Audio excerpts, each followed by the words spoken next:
Yes, merci beaucoup. Alors, nous accompagner comme ça dans ces temps. C'est bon. C'est toujours la même chose. Je ne sais pas si vous prenez souvent des temps de louange à la maison. Quelqu'un prend des gens, chante un peu sous la douche ou bien pour lui, comme ça dans le bus. Ouais, okay. Et certains chantent plus quand il y a des gens qui font de la musique et qui chantent plus fort que lui. Ouais. Parce qu'il y a des gens qui chantent plus facilement s'il y a quelqu'un qui chante plus fort que lui. Ok. Yes. Moi, je ne suis pas du tout un leader de louange. Ouais, c'est pas mon truc. Voilà. Des fois, j'ai souvent rêvé de ça quand j'étais enfant. Pas d'être leader de louange, mais d'être sur une scène avec une guitare. C'était quand même un de mes rêves. Je pense que Dieu, de cette manière, il a enlevé la guitare et puis il a enlevé les grandes scènes. C'était très bien. Comme ça. Ce soir, en fait, j'aimerais commencer par une chose. Moi, juste savoir si certains, ils sont déjà en sueur. Là. Est-ce qu'ils ont trop chaud? Non. Comme ça, on peut juste ouvrir un peu les fenêtres. Pas l'ouvrir. Après, on se réchauffera tous. Comme ça, on ouvre un petit peu les fenêtres. Et puis, j'aimerais vous proposer une petite chose. Rien à voir avec le message, peut-être, mais simplement faire une chose. C'est de regarder ce que vous arrivez à voir par les fenêtres. Ok, regardez par la fenêtre. Et puis, essayez de faire un exercice qui est tout simple. Vous regardez dehors, ok, et puis vous, simplement vite, Seigneur, tu dirais quoi à ce village? Ok? Je pose juste la question, c'est un petit moment pour vous. Seigneur, tu dirais quoi à ce village?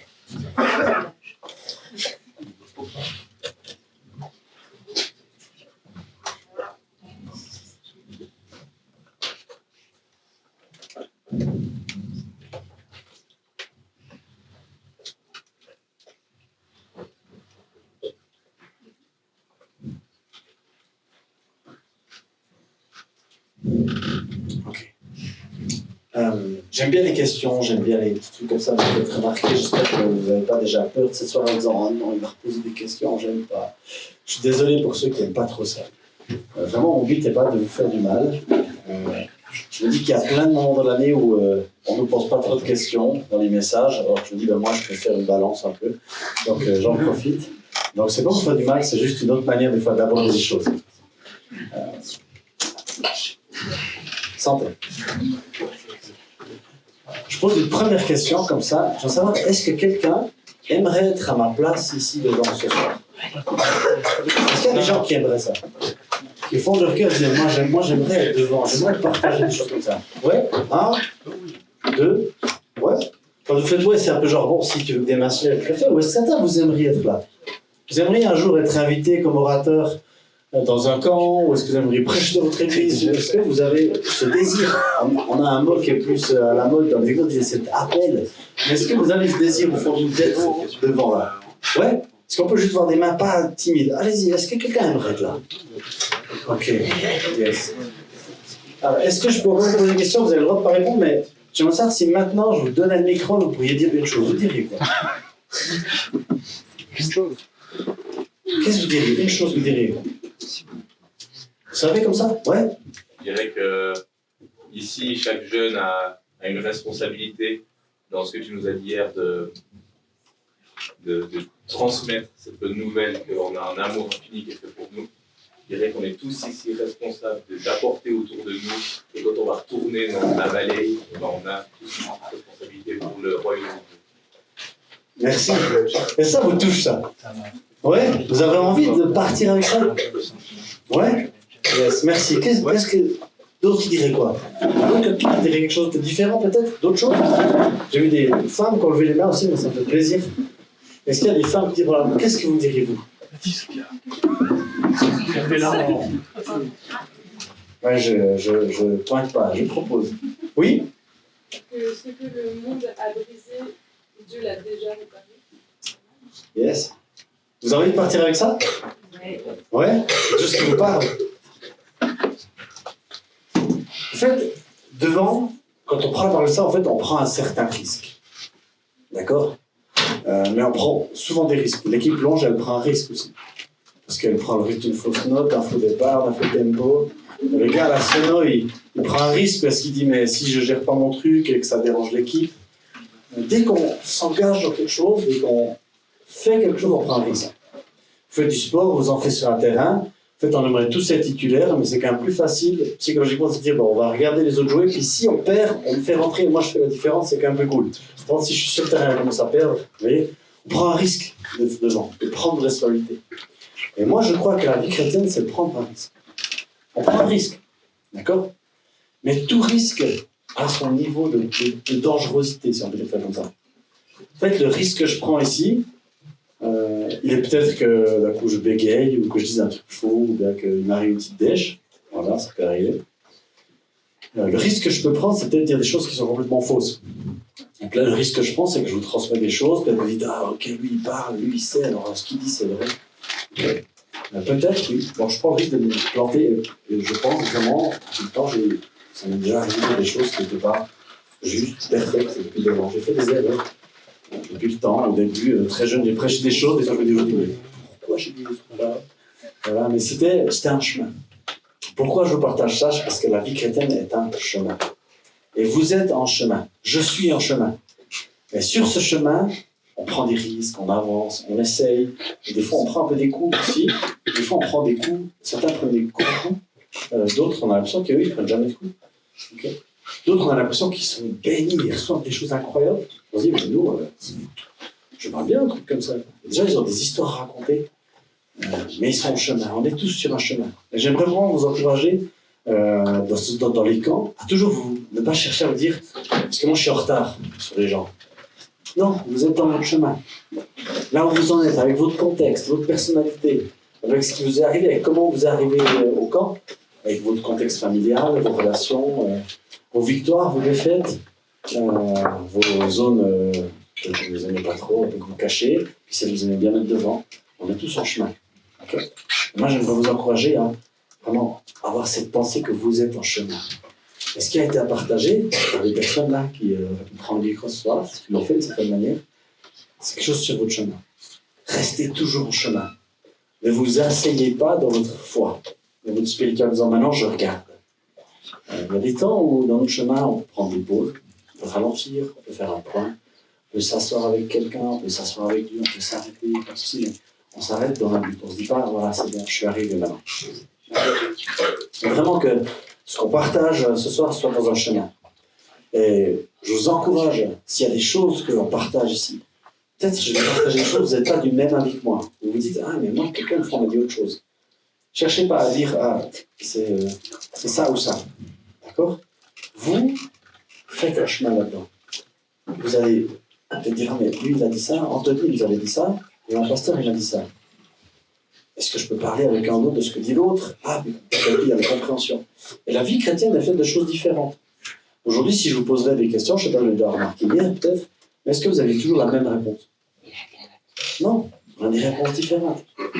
Et on ne cherche pas toujours quelle est la réponse juste. D'accord? C'est comment on peut construire notre réflexion avec la vie des autres.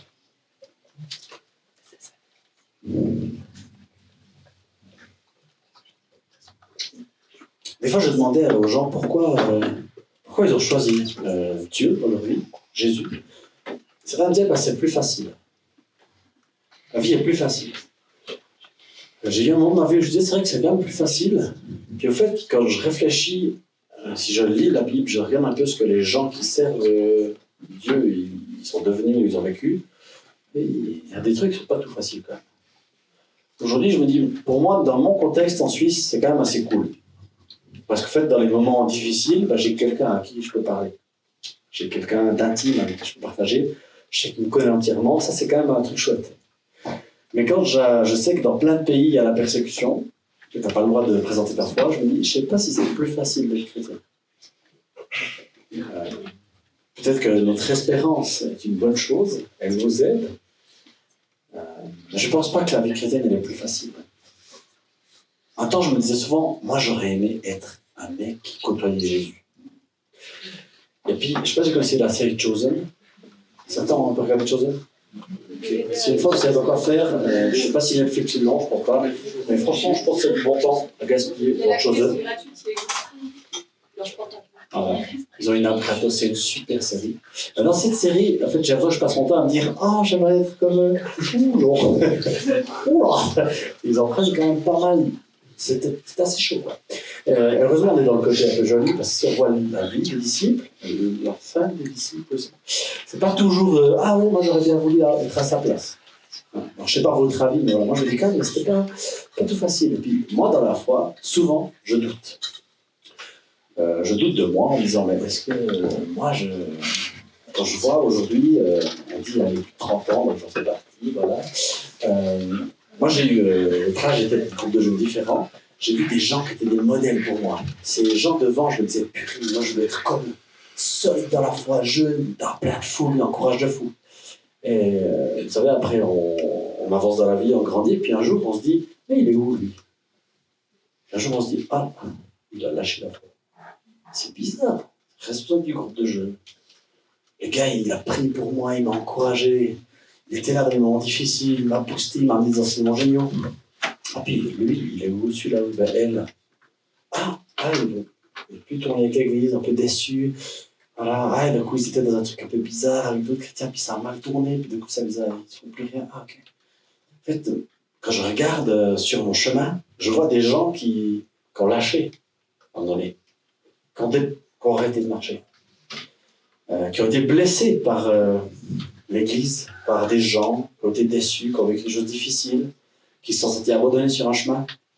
Ouais, il y a ça dans la vie. Donc je ne crois pas que c'est plus facile. C'est pour ça que j'aimerais vous dire, restez en chemin, restez en marche. Prenez le temps, vous avez des questions, confrontez-les. Quelque chose vous dérange, creusez, échangez, cherchez des réponses. Cherchez des gens qui vous aident sur ce chemin. Pas quelqu'un qui aura direct la réponse juste, mais quelqu'un qui va venir vous aider à construire votre être, votre foi sur quelque chose de solide. Et ça produit encore. Moi, aujourd'hui encore, je dois construire des choses. Quand on a parlé du thème, vraiment, j'ai dit. Au début, je dis, Youpla Gates, facile, super cool. Puis après, j'ai dit, oh là là, dans quoi je me suis lancé là? Puis là, je dois travailler sur cette question. Je suis convaincu au fond de moi qu'il fallait parler de cette notion de l'éternité. Et plus je avance, plus je lis, plus je me dis, mais Anto, pourquoi tu t'es mis dans ce truc-là? Mais je me construis tellement là-dedans. Les endroits où j'ai le plus compris de la Bible, c'est quand j'ai dû les travailler. Et je pense que vous savez tous fait des études. Les thèmes qu'on connaît, c'est ceux qu'on a travaillés. C'est pas ceux que quelqu'un nous a balancé devant, écoutez, ça c'est bon, peut-être vous êtes comme ça, certains. Moi j'ai besoin de toucher la matière, j'ai besoin de la comprendre, j'ai besoin de la confronter, j'ai besoin de l'échanger, j'ai besoin de voir les avis des gens, qu'est-ce qu'ils pensent, qu'est-ce qu'ils disent, puis eux, puis ce courant de pensée, puis ceux-là. Et c'est ça, comme ça on se construit sur ce chemin.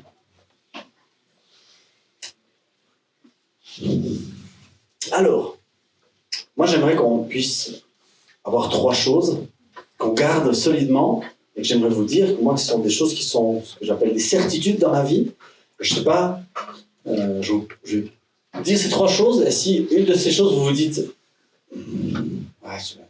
j'hésite, ce qui est très possible, ok, ben, n'hésitez pas à aller en parler à quelqu'un avec la fin, échanger, confronter avec des gens après la soirée, d'accord? Alors 3 choses.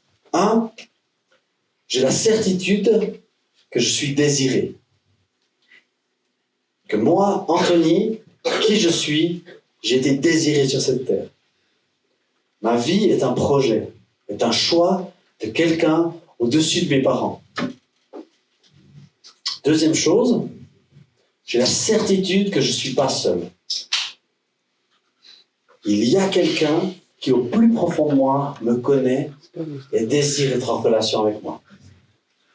3e chose, j'ai la certitude que mon temps sur Terre est une étape dans ma vie. Ça joue les 3 certitudes, je leur dis?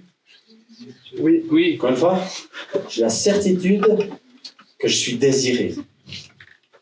C'est pas un hasard si je suis là. C'est pas juste un choix de 2 personnes. Il y a quelqu'un en dessus. J'ai la certitude que j'ai été désiré. J'ai la certitude que je ne suis pas seul. Il y a quelqu'un au plus profond de moi qui a ce désir d'être en relation avec moi. 3e chose, j'ai la certitude que mon temps sur Terre est juste une étape dans ma vie. Si un de ces points vous dites, un truc qui ne joue pas là-dedans, ok? Ne restez pas avec ça en partant de disant, allez en discuter avec des gens, avec moi, avec des responsables, avec un pote. Cette semaine, causez-en, d'accord? Écoutez, vous avez des gens, peut-être que vous avez tous le même doute. Pourquoi pas? Discutons-en. Alors, ça c'est, j'ai déjà envoyé quelques questions, je suis désolé, mais j'en ai tellement, je vais essayer de shooter de temps en temps. On va essayer de travailler avec un outil, je vais voir si l'équipe derrière me dit OK ou non, qui s'appelle Slido. Quelqu'un connaît? Oui. OK. Donc c'est un test parce qu'on est beaucoup, il y a du Wi-Fi, l'écran, tout ça. On va voir si ça marche, non, on va avancer. OK? Donc on va faire comme l'autre soir, des petits groupes de 4. OK? En 4 et 6 personnes. Et on voit que finalement, si on découpe un peu ce passage, en fait, on revient à quelque chose qui ressort tout le temps. Vous avez peut-être déjà fait le constat. Qu'est-ce qui revient constamment? Résurrection, mort, et on parle de la chair, on parle de la bonne nouvelle. En fait, on est dans la base de notre croyance. D'accord?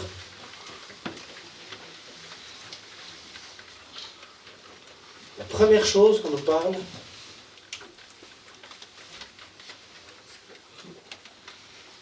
et ce qui sort en plus grand là, c'est la grâce, témoignage de Christ est ressuscité. Qu'est-ce que c'est ça? Vous savez ce que c'est? Christ ressuscité? Ça vous fait penser à quelque chose, un mot qu'on connaît un peu? Le credo, ouais, ça va dedans. Le credo, ça parle de la foi. Okay?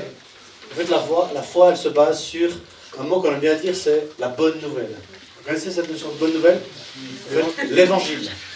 D'accord? Vous connaissez ce mot évangile? On l'utilise souvent pour des écritures, ok? L'évangile de, l'évangile de, l'évangile de. En fait, le mot évangile, je trouve intéressant, en fait, c'est un mot ancien. Alors là, j'ai fait un peu mon... Okay? Voilà, c'est pour moi qui sais tout ça, j'ai demandé à quelqu'un que savait le point. En fait, c'est avant Jésus, le terme évangile, il est utilisé pour annoncer une victoire ou encore la montée sur le trône d'un nouvel empereur. Vous saviez ça? Trop bien, moi je ne le savais pas. Okay? Dans l'Ancien Testament, il annonce le succès des rois, des héros.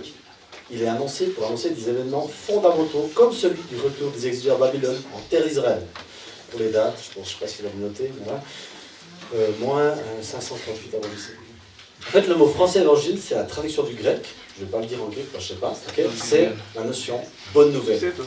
Le premier à utiliser ce mot, c'est Marc, qui a écrit son texte entre les années 64 et 70 après JC. Au début de son récit, Marc il désigne le terme d'évangile pour désigner l'annonce de la bonne nouvelle. Okay? C'est le commencement de l'évangile de Jésus-Christ, Fils de Dieu.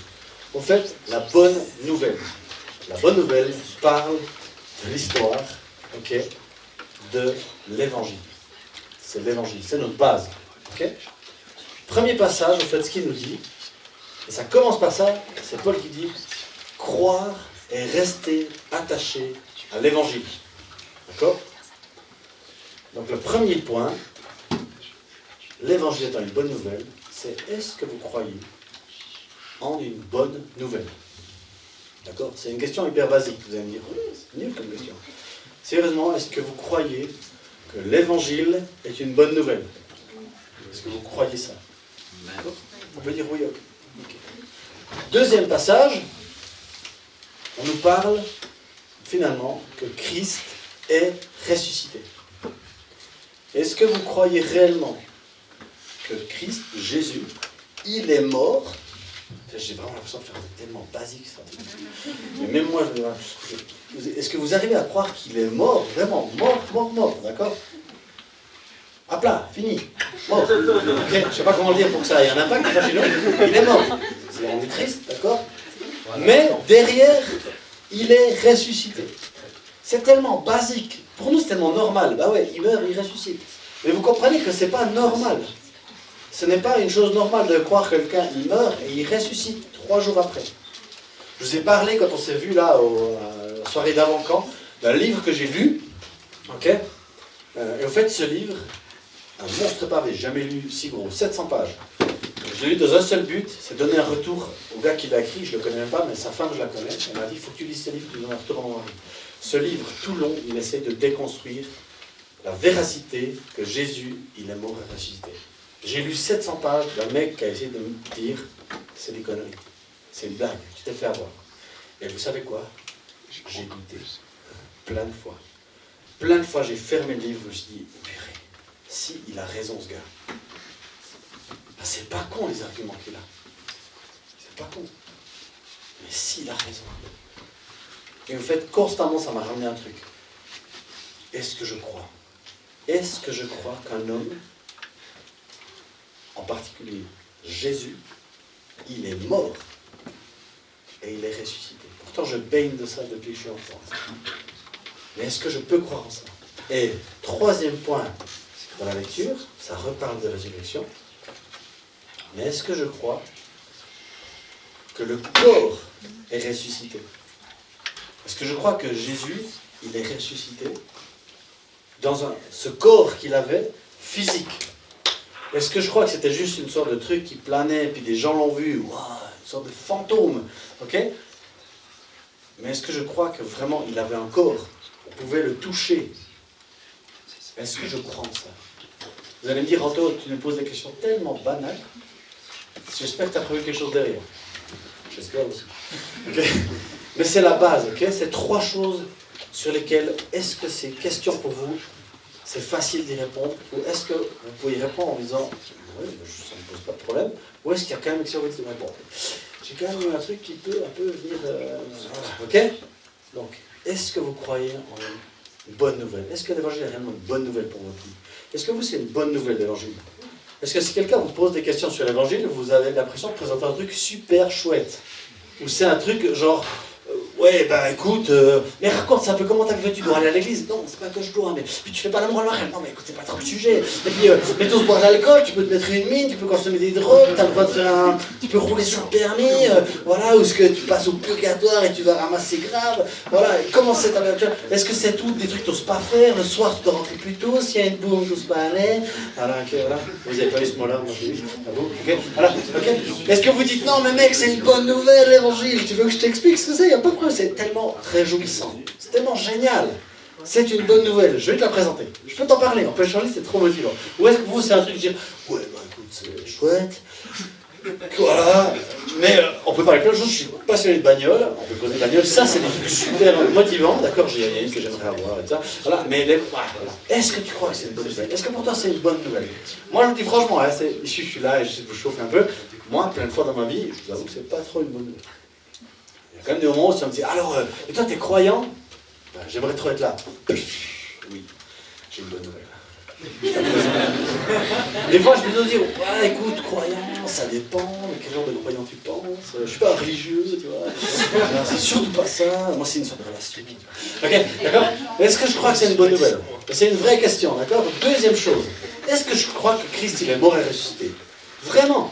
C'est une question bête comme tout. Mais quand vous parlez avec quelqu'un, mais tu sais, moi, je crois un mec. Ce gars, il est né d'une femme sans qu'un mec il soit dans le coup. Je te jure, c'est véridique. Véridique. Ah oui, vraiment. Puis après, ok, ce gars, il a fait des miracles incroyables. Il y avait la tempête, il disait, ça se calmait. Il y avait des démons, il les chassait. Promis, c'est la vie, que c'est ça en quoi je crois. Puis un coup, ce mec, il a fait que des choses bonnes. Les gens, ils l'ont tué. Je dis, ok. Oui, ils l'ont tué sur une croix. Il est mort. Et après, il est ressuscité. Les gens, ils l'ont vu. Ils ont mangé avec lui. Un mec, il l'a touché. Il y a même encore des trous dans les mains. C'est ça que je crois. Je crois ça au fond de moi. Je suis convaincu que c'est vrai. La personne, elle dit, ah, mais moi, je crois aussi. Okay? Et troisième chose, vous allez dire, en même temps, quand je te dis qu'il est ressuscité, il avait un corps. C'était pas un fantôme. C'était pas une apparition à des gens. Il marchait, il touchait, on pouvait l'entendre. On pouvait pas passer à travers comme dans Ghost ou je sais pas quoi là. Ok? C'était quelqu'un de vrai, en chair et en os. Il était palpable. Et si au fond de vous, il n'y a pas des petites semblants de doute, je me dis, mais c'est incroyable, ça me fait trop plaisir. Pourquoi je dis ça? Parce que la question est la suivante. Aujourd'hui, on peut parler de ce qui nous attend. On peut parler de ce qu'il y a après. Mais après, c'est déjà démontré. Jésus montre dans sa vie qu'est-ce qui nous attend. Une vie, une mort, une résurrection. Et j'aime poser cette question. Vous pensez que le Dieu de la création, qui a créé le ciel et la terre, vous savez ce qu'il a dit chaque fois qu'il a créé un truc dans la Genèse? Il a dit, c'est bon. Qu'est-ce qu'il a dit à la fin? Il a dit encore plus que tu avais les humains. Il a dit, ah, ben si, c'est très bon. Okay, il y avait un truc, c'est devenu très bon. Donc imaginez-vous, vous vous rappelez de la création, Dieu, c'est perfect. Okay, donc, Dieu, perfection, va créer quelque chose. Et il va dire, c'est bon, c'est très bon. Il ne va pas dire, waouh, le premier essai. Okay, il dit, excellent. Très bon. Très, très bon. L'histoire avance. Là. C'est une petite béquille là. Hein. Ok, ça change un peu l'histoire. Puis là, tout d'un coup, ça commence à être. Ok. Mais aujourd'hui, nous, on est là. Est-ce que vous croyez que ce créateur, aujourd'hui, il se réjouit de faire. Il n'y a plus rien, on repart à zéro, puis il n'y aura plus rien d'autre. C'était juste un essai, la Terre. C'est une question que je vous pose. Est-ce que vous croyez en ça? Vous avez déjà construit quelque chose de pas mal. Vous vous êtes dit, ah, c'est pas mal. On peut commencer basique, un petit Lego. Vous avez monté le Lego, vous dites, c'est pas mal. Ok, j'ai suivi le plan, bien. Après vous dites, attends, petite variante, je fais une version auto.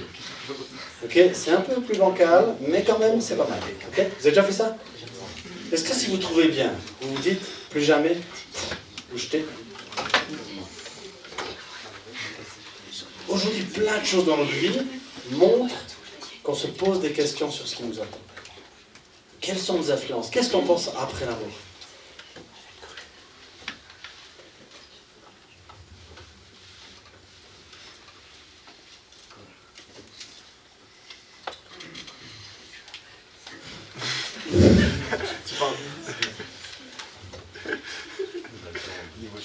Je suis un peu à la bourre. On va faire une petite expérience. J'aime bien les expériences. Est-ce que vous croyez que Dieu, il est le créateur de notre imagination?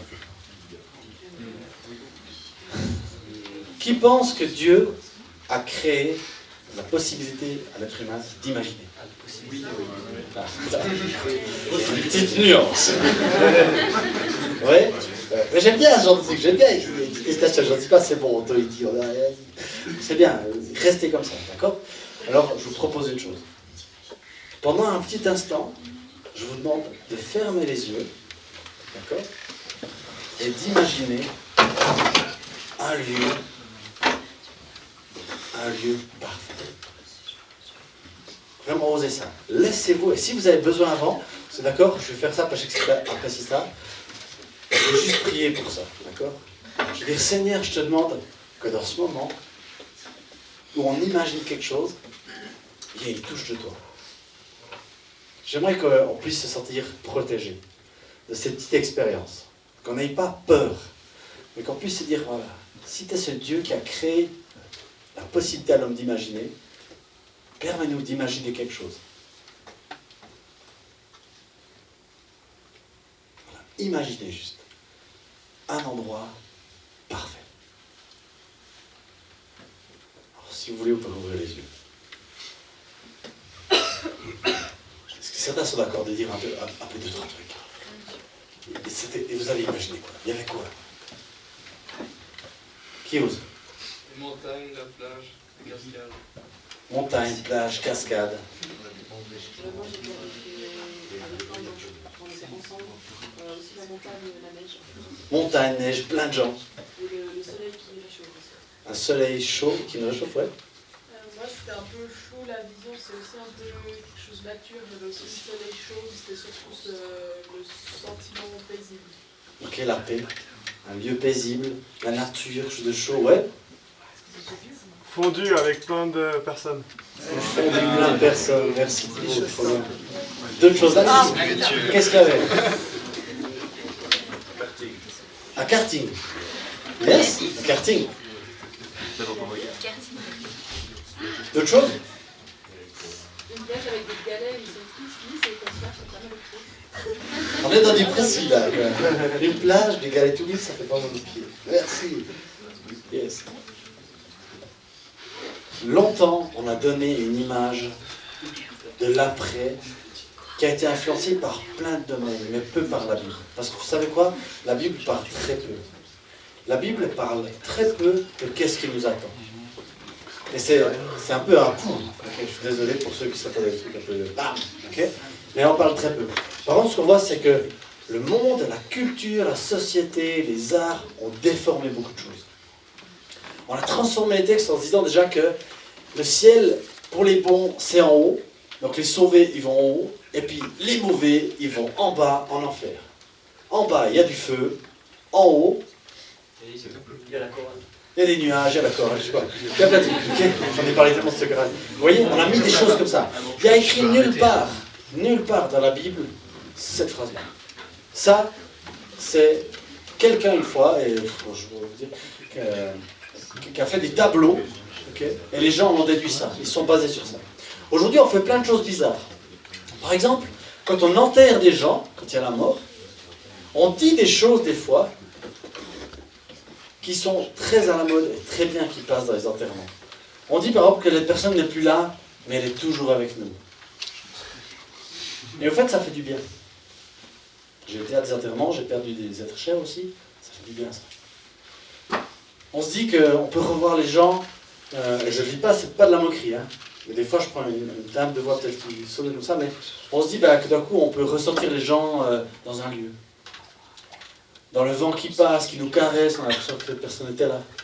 Dans un arbre, dans un paysage. On dit des choses comme ça. Certaines personnes, quand elles sont enterrées, elles sont enterrées avec quelque chose. Un objet. Et en fait, ça, c'est des cultures qui nous viennent d'autres croyances. Que finalement, si elles étaient enterrées avec un objet, ce serait bien pour elles. Parce que peut-être là où elles seront, elles auront besoin de réconfort. Ou elles auront besoin, vous connaissez peut-être les Égyptiens, d'une arme pour se défendre. Mais ça vient d'autres cultures. Et en fait, il y a des choses qui viennent comme ça dans notre culture et qui viennent finalement, on les fait. Aujourd'hui, par exemple, on parle de plus en plus de crématorium. Vous connaissez cette notion? Okay. Excusez-moi, c'est un peu cash. De brûler les gens. On ne les met pas dans une boîte et on les met dans la terre, mais ils passent dans une... C'est l'incinération. C'est toujours la période militaire, j'ai peur de blesser des gens, mais l'incinération, en fait, on met dans une boîte et puis on brûle. Et puis après, par exemple, on peut répandre les cendres quelque part. Moi, j'ai toujours rêvé de ce moment où si je mourrais, j'ai déjà dit à ma famille, allez répandre mes cendres, par exemple, dans l'océan. C'est beau, non? Mais il y a quoi derrière cette idée-là? Peut-être que je pourrais, mes cendres se répandraient dans l'eau, et puis elles pourraient continuer de vivre avec les flots, puis quand ils regarderaient l'eau, ils penseraient à moi. Vous voyez? Mais ça, c'est une notion presque de réincarnation, qui vient un peu de l'hindouisme ou du bouddhisme. Vous voyez? Il y a plein de choses qu'on fait. Aujourd'hui, 75% des personnes en Suisse passent par le crématorium. L'incinération. Ok? C'est comme ça. Et au fait, il y a plein de bonnes pensées, dire bah ouais, ça coûte moins cher déjà. C'est vrai, environ 2000 francs moins cher qu'un enterrement normal. C'est un détail, mais je suis quand même allé chercher ça. Vous voyez, au fait, il y a plein d'éléments. Il y a plein de choses, effectivement, qui disent nous, on a une espérance, on croit en quelque chose, on croit que quelque chose nous attend. Mais finalement, dans nos manières de fonctionner, plein de choses peuvent peut-être même dire le contraire. Je ne sais pas comment vous avez imaginé votre mort. Vous avez déjà pensé que ce mec, on écrit sur la tombe, peut-être la forme de la tombe, le lieu, c'est important où vous êtes enterré. En fait, il y a plein de choses comme ça. Mais au fait, que dit le texte sur notre corps? Quel a été le vécu de Jésus? Il est mort, il est ressuscité. Il est ressuscité aussi de son corps. Aujourd'hui, on se pose plein de questions, mais il avait encore les blessures. Qu'est-ce qui se passerait de quelqu'un qui est mort dans un accident? C'est une vraie question, non? Vous vous êtes jamais posé cette question? Si on revient à une vie avec notre corps, si Jésus avait encore les marques des clous dans ses mains, si quelqu'un est mort dans une situation un peu plus atroce, avec quel corps il revient? En fait, on se fait presque du souci déjà. On se dit, mais comment ce serait? Il y a la question aussi, mais est-ce que si finalement on n'aurait plus de corps, après, oui? Ça a écrit qu'on a un nouveau corps une fois qu'on monte là-haut. On a un nouveau corps, merci. Donc si on a un nouveau corps, il sera comment? Est-ce que ce sera nous? Il y a des textes qui disent qu'on sera, peut-être on ne se reconnaîtra pas. On se dit, mais si moi j'ai aimé cette personne et je la retrouve, est-ce qu'elle m'attend? Est-ce que je vais la retrouver? Est-ce que je vais retrouver mon épouse? Puis en fait, les gens disent, non, mais en fait, on n'aura plus de gens mariés là-haut. Parce qu'en fait, ce sera tellement la gloire qu'on n'aura plus besoin de ça. Donc on enlève déjà des choses que peut-être on se dit, si Dieu il a créé la sexualité, c'est juste pour ici. Après, il n'y a pas besoin. Mais est-ce que les relations, la vie, on revient à des choses, à imaginer des endroits. Comment sera le paradis? Quelqu'un m'a dit une phrase que je trouve exceptionnelle, je la garde tout le temps. Est-ce que vous arrivez à imaginer qu'au paradis, il y aura des nouvelles couleurs? Vous pouvez imaginer une couleur supplémentaire qui n'existe pas ici? Vous pensez que Dieu peut créer encore des choses encore plus nouvelles au paradis? Encore plus surprenantes? Est-ce qu'il aurait limité peut-être certaines choses de la création? Et il y aurait des choses extra bonnes au paradis? Est-ce que vous pouvez imaginer que Dieu peut vous surprendre au paradis avec des choses encore plus exceptionnelles, des paysages incroyables? Est-ce que vous pouvez imaginer une éternité dans un lieu parfait? Mais qui dit perfection? Qu'est-ce que je serais moi dans un lieu parfait? Est-ce que je serais différent? Est-ce que mon corps serait différent? Moi j'ai un eczéma de la peau qui s'appelle la psoriasis. En fait, j'aimerais bien ne pas l'avoir, j'avoue. Ça m'éviterait plein de soucis. Mais alors, si c'est un lieu parfait, est-ce que j'aurai encore les marques de ça sur moi? Est-ce qu'il y aura encore des traces de ça? Est-ce qu'on arrive à se dire que notre portion de vie est un petit espace-temps sur l'éternité, sur quelque chose de grand, de beaucoup plus long, de beaucoup plus magnifique, qui permet des choses beaucoup plus grandes? Imaginez retrouver des gens, discuter. Vous avez jamais imaginé un jour pouvoir rencontrer des héros de la Bible? Parler avec certains? Est-ce que vous aimeriez causer avec ce mec qui a une fois séparé les eaux? C'était comment? Raconte-moi. Il y avait combien d'eau? Est-ce qu'il y a une baleine qui est passée, comme dans le dessin animé? Comment c'était? Raconte-moi, j'aimerais voulu vivre ça. Puis en fait, les gens, quand l'eau est retombée, comment c'était? Est-ce que c'était horrible? Est-ce que c'était atroce? Est-ce que tu regardais pas derrière, tu vas devant, puis c'est bon, de toute façon, toi, tu étais sauvé, tu étais là-devant? Ou est-ce que c'était horrible de voir des gens dans l'eau qui périssaient?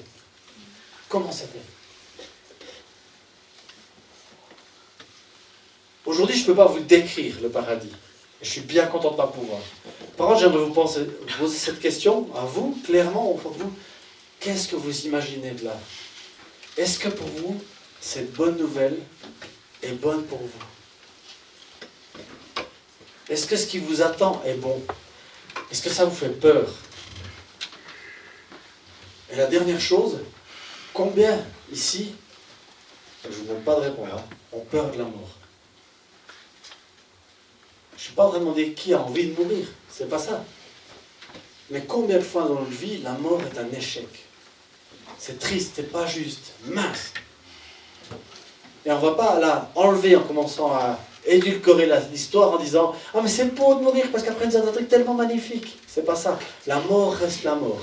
C'est douloureux, c'est une séparation. C'est pas agréable. Ça peut pas être agréable. Peut-être parfois elle est libératrice dans certaines situations. Mais la mort est quelque chose qu'on ne peut pas aimer. Mais est-ce qu'on peut se réjouir de ce qui nous attend? Est-ce qu'on croit en cette bonne nouvelle? Est-ce qu'on croit que ce que Jésus a vécu est un prémisse de ce qui nous attend? Mourir et ressusciter. Et aujourd'hui, j'aimerais vraiment vous challenger, vous déranger un peu. Dans ces choses qu'on dit, que vous connaissez peut-être depuis tout petit. Oui, il est mort, il est ressuscité, puis aussi il y a l'éternité, puis un paradis, puis ça nous attend. Mais réellement aujourd'hui, dans votre quotidien, dans votre vie, qu'est-ce que ça change l'éternité? Qu'est-ce que ça change dans votre quotidien? À partir de demain, j'aimerais pouvoir travailler sur ce changement. Qu'est-ce que ça change? Quel est le changement que ça peut avoir dans vos vies? Dans nos vies, dans ma vie? C'est 3 points dans lesquels je suis convaincu. Je suis désiré. Chacun d'entre vous est désiré. Aucune vie sur terre n'est un hasard. Aucune vie sur terre n'est une erreur. personne est loupé, ou pas prévu, ou pas comme il faut. Ici, sur terre, je suis convaincu, je ne suis pas seul. Quelqu'un plus profond de moi veut être en relation avec moi. Ma vie sur cette terre est juste une étape dans mon chemin. Et on a chanté 3 chants avant, des chants qui sont tellement réjouissants, des chants qui déclarent tellement de choses. Je ne sais pas si vous avez pensé à ce qu'on a chanté, ces paroles tellement bien réfléchies, posées, qu'on chante, dans lesquelles on est bien, une bonne musique. Mais rappelez-vous de ça. Posez-vous ces questions. Si vous avez des doutes, si vous hésitez, si vous avez des questionnements, ne laissez pas ces questions en suspens.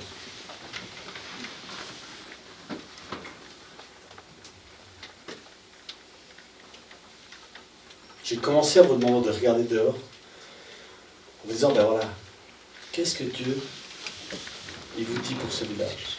Qu'est-ce que Dieu vous demande de dire à ce village? Là où nous sommes, Dieu nous parle. Dieu a un impact dans nos vies. Dieu veut être en relation avec nous. Dieu veut parler dans nos vies. Parce que c'est son désir premier. C'est pour ça qu'on a été créé. Pour être en relation avec lui. Je ne sais pas ce qui vous est passé par la tête. Peut-être rien du tout. Peut-être vous avez pensé à autre chose complètement rien à voir. Pas de souci. Et peut-être Dieu a dit quelque chose dans votre cœur. Peut-être il vous a dit quelque chose de tout simple. Alors écoutez. Et ça, c'est la respiration de nos vies. On peut simplement être en relation avec lui. Vous pouvez faire 1000 choses pour lui. Vous pouvez faire le tour du monde, annoncer l'évangile. La première, le désir de Dieu, c'est d'être en relation avec vous. Dans votre intimité, et de vous rappeler. Ce temps sur terre est juste une étape. Mais il y a tellement plus grand. Essayez d'élargir, de voir beaucoup plus grand. Ce soir, j'ai explosé mon timing. J'ai éclaté mon timing. Je suis vraiment désolé. J'espère que dans votre chemin, aujourd'hui, il y a des choses qui s'ouvrent, qui s'éclairent, qui s'échangent, qui peut-être vous dérangent. Des gens qui sont là pour prier, on est au tout début du camp.